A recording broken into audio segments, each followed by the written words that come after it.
पाली शहर के बापू नगर में शनिवार रात एक ज्वेलरी शॉप की दुकान पर बोगस ग्राहक बनकर आए 3 बदमाशों ने ज्वेलर को बंधक बनाकर तिजोरी से लाखों रुपए का सोना और 2 लाख रुपए लूट लिए।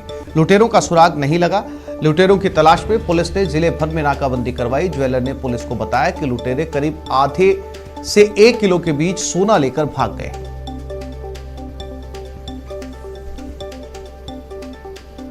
तो एक ज्वेलरी से 50 लाख रुपए के सोने की लूट की गई है। दुकानदार को पहले बंधक बनाया गया, फिर ये लूट की गई।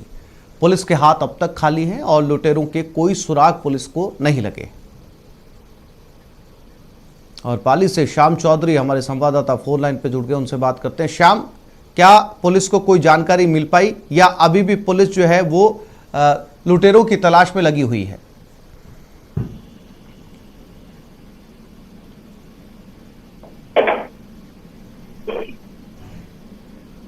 श्याम, मेरी आवाज मिल रही है आपको? जी श्याम, क्या अभी भी पुलिस लुटेरों की तलाश कर रही है? पुलिस के हाथ कोई सुराग लगे हैं? जी बिल्कुल, अभी पुलिस के हाथ कोई सुराग नहीं लगा और पुलिस आरोपियों की तलाश कर रही है। आसपास के क्षेत्र में जो सीसीटीवी कैमरे लगे हैं उनके कैमरों से ये तलाश कर रही है कि आरोपी कौन है। साथ ही सीडीआर भी, आरोपियों की मोबाइल लोकेशन के आधार पर सीडीआर भी मंगाई गई है, लेकिन अभी तक पुलिस के हाथ खाली है और किसी प्रकार का कोई आरोपी पुलिस के हाथ नहीं लगा है। पुलिस ने जिले भर में भी रात को नाकेबंदी कराई, लेकिन कोई आरोपी पुलिस के हाथ नहीं लगा है। जी श्याम, जानकारी के लिए आपका धन्यवाद। फिलहाल पुलिस के हाथ खाली हैं, जैसा कि हमारे संवाददाता ने बताया। कोशिशें जारी हैं आरोपियों को पकड़ने की।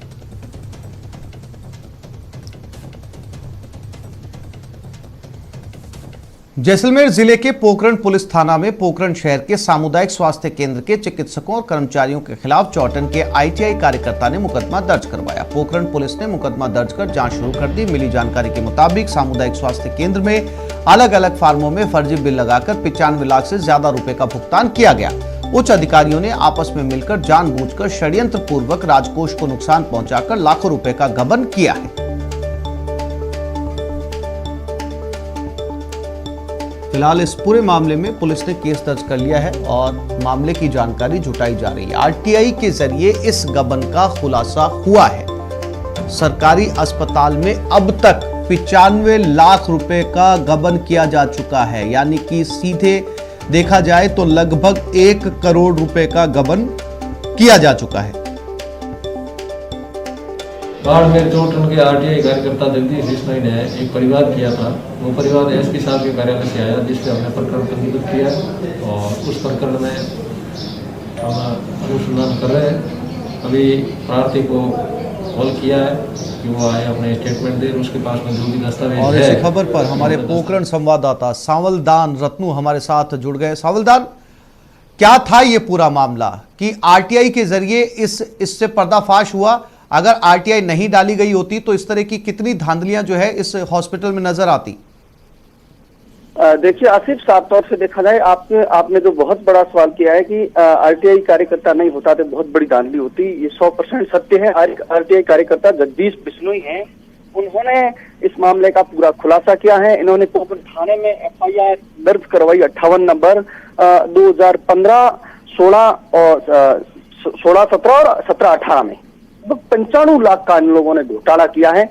और ये इसमें डॉक्टर शामिल हैं, सदस्य भी शामिल हैं और कर्मचारी भी शामिल हैं। आसिफ जी, सावलदान, जानकारी के लिए आपका धन्यवाद। फिलहाल पुलिस ने मामला दर्ज कर लिया है और जानकारी जुटाई जा रही है कि इसमें कितने लोगों का हाथ था, कितने लोगों ने इस गबन के अंदर जो है वो हिस्सेदारी आपस में बांटी है।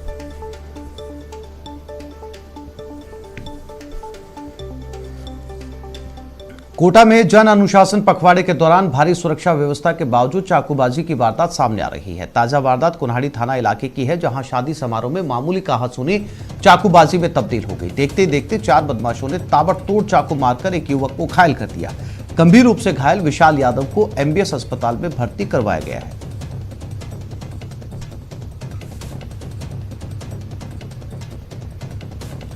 तो ये शादी समारोह खूनी जंग में तब्दील हो गया। 4 लोगों ने एक युवक को चाकू से गोदा। तस्वीरों में आप देख सकते हैं, इसे अस्पताल में भर्ती करवा दिया गया। फिलहाल हालत गंभीर है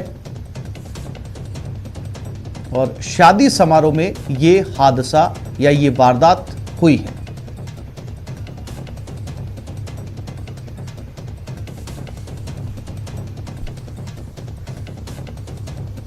और देश में कोरोना की बेलगाम रफ्तार, 24 घंटे में 3,49,000 से ज्यादा नए मामले सामने आए। 24 घंटे में 2,767 की मौत, 2,17,113 मरीज ठीक हुए। महाराष्ट्र में सबसे ज्यादा 66,000 केस एक दिन में।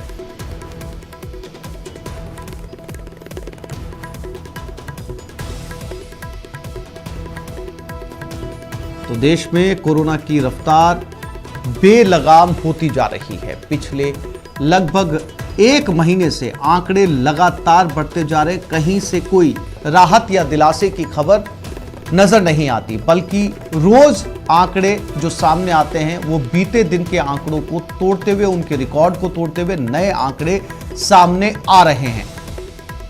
और महाराष्ट्र में एक दिन के अंदर 66,000 केस सामने आ चुके हैं। अंदाजा लगाया जा सकता है इसकी भयावहता का।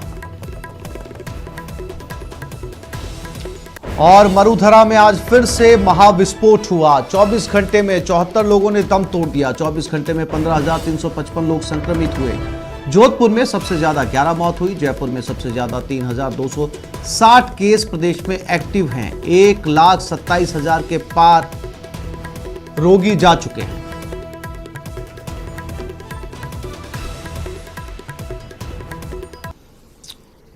तो 24 घंटे में 15,355 लोग संक्रमित हुए। लगातार मामले बढ़ते जा रहे हैं। राजस्थान में फिलहाल 24 घंटे में मरीज 15,355 सामने आए हैं और ये आंकड़े कम होने की बजाय बढ़ते जा रहे हैं। और 24 घंटे में जिलेवार कोरोना का हाल भी जान लेते हैं। जयपुर में एक दिन में 3,260 मामले सामने आए। जोधपुर में 2,015, उदयपुर में 1,095, कोटा में 962, अलवर में 891, बीकानेर में 669, अजमेर में 640, भीलवाड़ा में 605, सीकर में 540, धौलपुर में 441। ये आंकड़े एक दिन के हैं और इन सबको जोड़ा जाए तो ये आंकड़े 15,355 पर जाकर ठहरते हैं। यह है राजस्थान का कोरोना का हाल एक दिन का।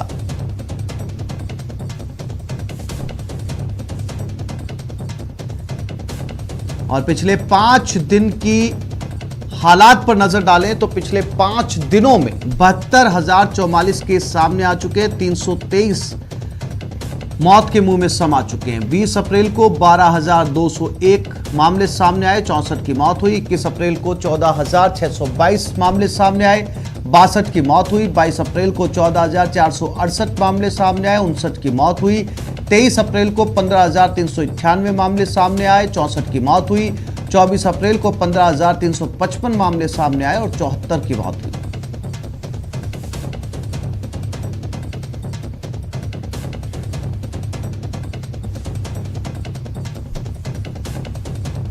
कोरोना की बढ़ती रफ्तार के मद्देनजर राज्य सरकार ने सख्ती बढ़ाते हुए नई गाइडलाइन जारी कर दी है। ये गाइडलाइन आज सुबह 5 बजे से लागू हो गई, जो कि 3 मई को सुबह 5 बजे तक प्रभावी रहेगी। इसके तहत राज्य में अब शनिवार रविवार को बाजार पूर्णतया बंद रहेंगे, यानी शुक्रवार शाम 6 बजे से सोमवार सुबह 5 बजे तक वीकेंड कर्फ्यू जारी रहेगा। आवश्यक वस्तुओं की दुकानों को छोड़कर बाकी अनुमत दुकानें सुबह 6 से 11 बजे तक ही खुलेंगी। डेयरी बूथ और दूध की दुकानें शाम को भी 2 घंटे खुल सकेंगी। विवाह के सभी कार्यक्रम अब एक ही बार में केवल 3 घंटे में पूरे करने होंगे। रेस्टोरेंट, बेकरी भी बंद कर दिए गए हैं। वहीं प्रदेश में शराब की दुकानें सुबह 6 बजे से खुलेंगी। सोमवार से सुबह 6 से 11 बजे तक दुकान खुलेंगी। शनिवार रविवार को वीकेंड लॉकडाउन की पालना करनी होगी। नई गाइडलाइन के मुताबिक निजी वाहन संचालक दोपहर 12 बजे तक पेट्रोल डीजल भरवा सकेंगे। पेट्रोल डीजल और एलपीजी सेवा की सुबह 7 बजे से दोपहर 12 बजे तक ही अनुमति मिलेगी।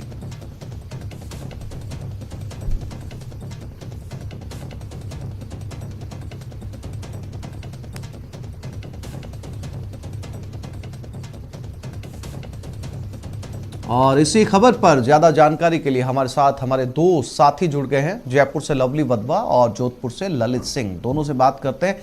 लवली, जो नई गाइडलाइन है उसके मुताबिक जो दुकानों के खुलने का ड्यूरेशन है वो पहले पूरे समय खुल सकती थी। जो एसेंशियल सेवाएं हैं यानी कि जो सब्जी है, दूध है, फल है, अब उनको भी पीरियड्स में बांध दिया गया है, यानी कि सुबह खुलेंगी कुछ घंटे और कुछ घंटे शाम को खुलेंगी। तो लवली, जब उनको कम समय दिया गया, सुबह और दोपहर का पूरा समय ले लिया गया, ऐसे में क्या ज्यादा भीड़ नहीं बढ़ेगी दुकानों पर?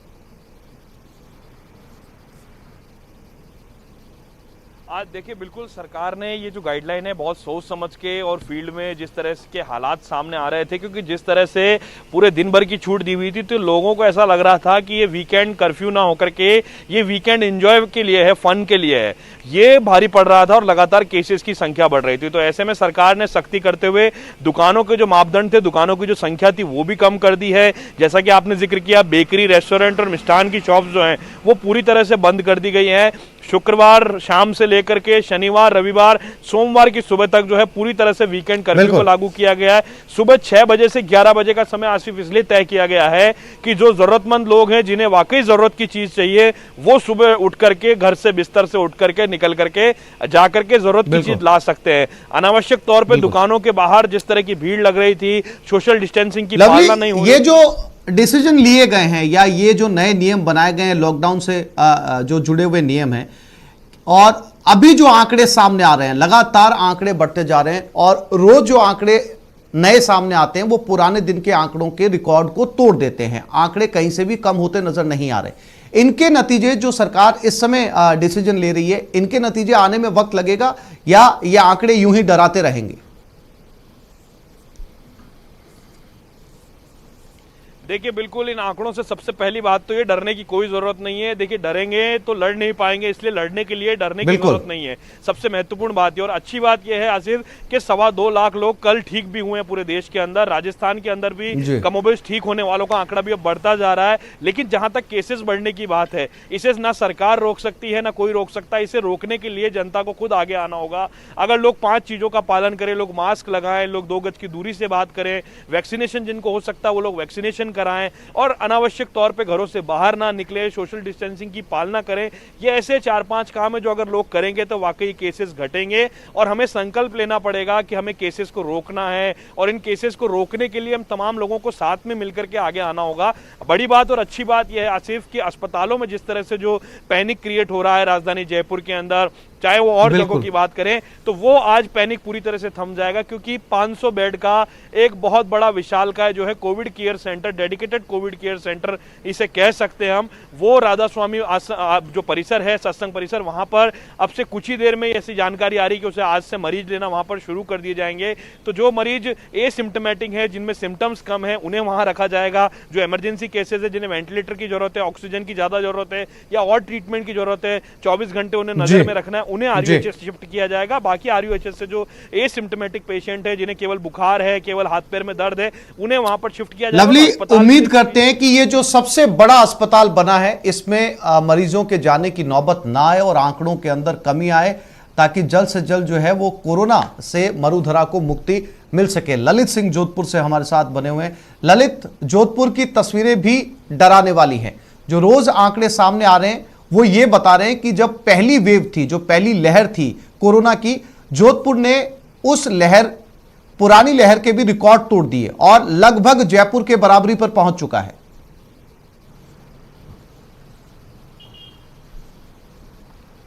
बिल्कुल आसिफ, सही कहा आपने। रोजाना 2000 के मामले साफ तौर पे सामने आते हो तो रोजाना रिकॉर्ड टूट रहे हैं और यही कारण है कि अस्पताल प्रशासन के साथ साथ प्रशासन भी चिंतित है।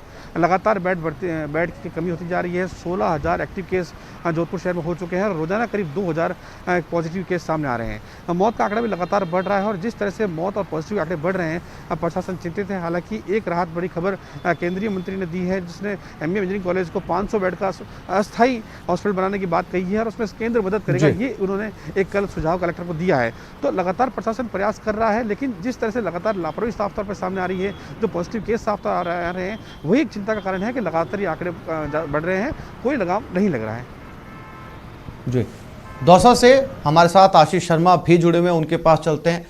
आशीष, दौसा की तस्वीरें क्या कुछ कह रही है? जो आंकड़े हमने इस समय अपने दर्शकों को बताए, दौसा भी जो है वो इस दौड़ के अंदर शामिल है कि लगातार पुराने रिकॉर्ड तोड़ता जा रहा है।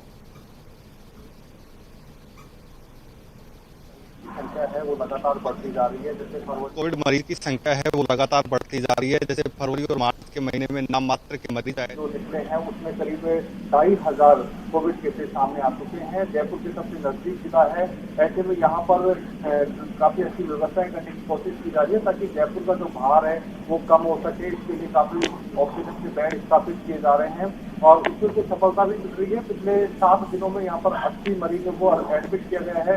अच्छी बात यह है कि जो 50 मरीज हैं वो ठीक हो चुके हैं और उन्हें डिस्चार्ज कर दिया गया है। हालांकि कुछ कैजुअलिटीज हुई है, मौत हुई है, साथ ही अभी भी जो वेंटिलेटर पे हैं और ऑक्सीजन युक्त जो बेड हैं वहाँ पर मरीजों को रखा गया है। कोशिश की जा रही है कि जो व्यवस्थाएं हैं उनको इस तरह माकूल हो। साथ ही जो निजी जो ऑक्सीजन गैस सिलेंडर हैं उनको भी अधिग्रहण कर दिया है प्रशासन ने। साथ ही व्यावसायिक जो उपयोग है उस पर पाबंदी लगा दी गई है। किसी भी तरीके से कोई कमी नहीं है। कोविड मरीजों के लिए ये कोशिश की जा रही है। जो रेमडेसिविर इंजेक्शन की कमी की बात सामने आ रही थी, जिला अस्पताल में आपूर्ति हो चुकी है। ऐसे में जो डॉक्टर हैं और जिला प्रशासन है उनका ये दावा है कि यहाँ पर किसी भी तरह की फिलहाल कोई कमी नहीं है और कोशिश की जा रही है कि जो जयपुर का भार कम किया जाए और दौसा में ही मरीजों का ट्रीटमेंट किया जाए ताकि जयपुर। आशीष, ललित हमारे साथ लगातार जोधपुर से बने हुए। ललित, जिस तरीके से अब लॉकडाउन का असर जो है वो सड़कों पर आंशिक तौर पर ही सही लेकिन नजर आने लगा है, लोगों के अंदर ये आंकड़े जो हैं वो अब डर करने लगे हैं, घरों से निकलना लोगों का कम हुआ है। क्या जोधपुर के लोगों में भी ये समझ पैदा हुई है कि वो अब इस गाइडलाइन की पालना करें और बाहर निकले तो मास्क पहने हुए नजर आए, सोशल डिस्टेंसिंग की पालना करें, क्योंकि यही चीज सबसे पहले जो है प्रथम उपचार है और यही कोरोना से बचा सकती है?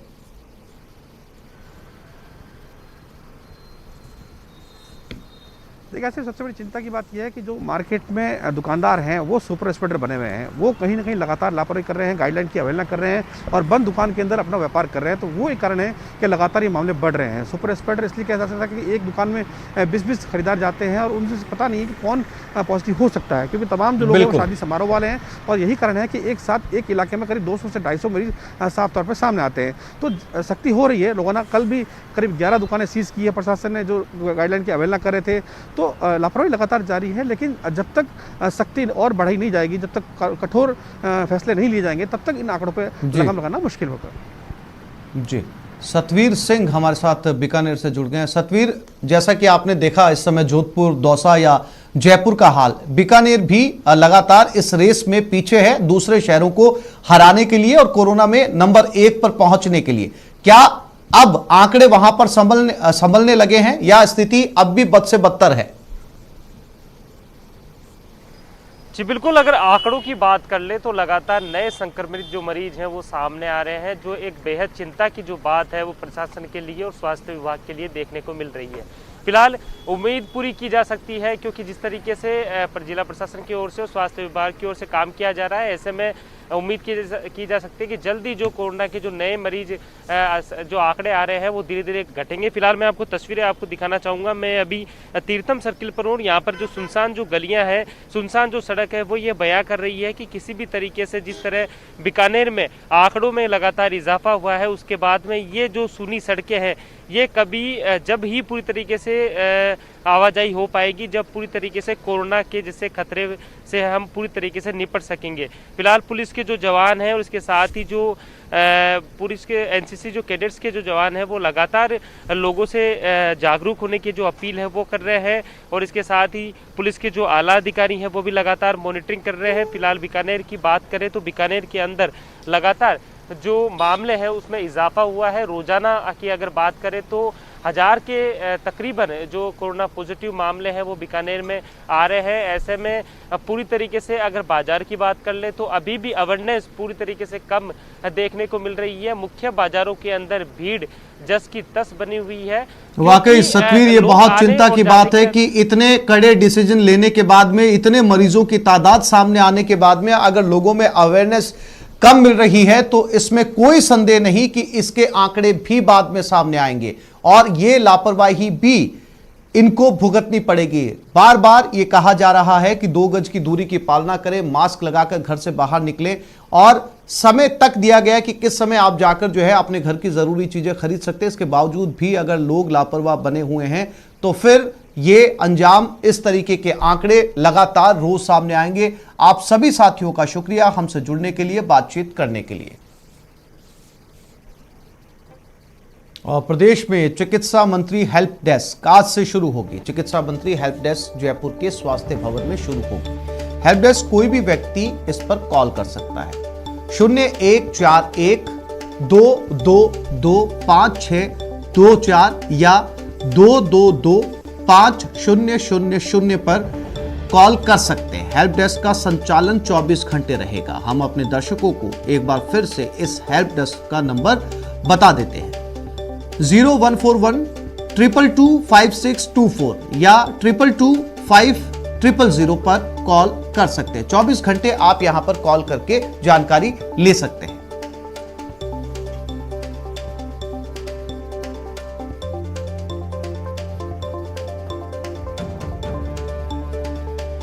तो प्रदेश में चिकित्सा मंत्री हेल्प डेस्क शुरू हुआ है।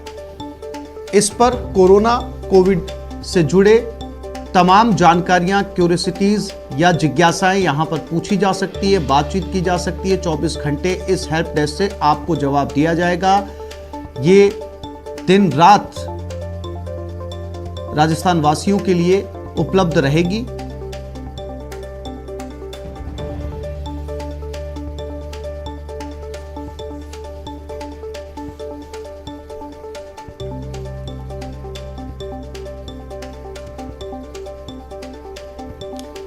वक्त तो चला एक छोटे से ब्रेक का, लेकिन उससे पहले नेटवर्क